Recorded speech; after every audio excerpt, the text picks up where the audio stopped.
قومی اسمبلی میں opposition leader Mahmood Khan Achakzai نے کوئٹہ میں پریس کانفرنس کرتے ہوئے کہا کہ پاکستان سمیت پورا خطہ اس وقت بڑے بحرانوں سے گزر رہا ہے اور ملک کو بیرونی چیلنجز سے زیادہ اندرونی مسائل کا سامنا ہے۔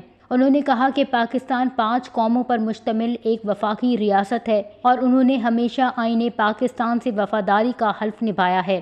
محمود خان اچکزئی کا مزید کہنا تھا کہ بنیادی طور پر انسان آزادی پسند ہے، تاہم یہاں عوام کو حق حکمرانی نہیں دیا گیا۔ چونکہ ایک خطرناک حالت ہے، سارا خطہ ایک خطرناک سچویشن میں ہے، اپنے صوبے میں بھی حالات اچھے نہیں ہیں، پتہ نہیں ہماری بات کو کوئی اہمیت دیتا ہے یا نہیں دیتا۔ پاکستان کے بحران بیرونی سے زیادہ اندرونی ہے۔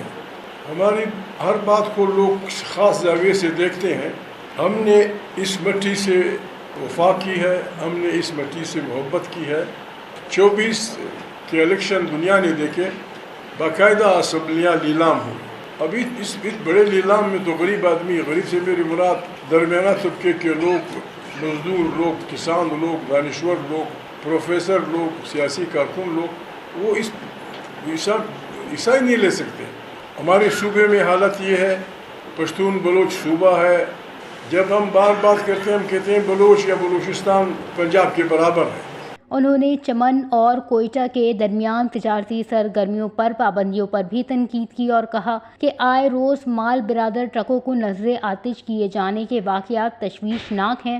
محمود خان اچکزئی نے مطالبہ کیا کہ عوامی مسائل کے حل اور آئینی حقوق کی فراہمی کو یقینی بنایا جائے۔ وش نیوز، کوئٹہ، بلوچستان۔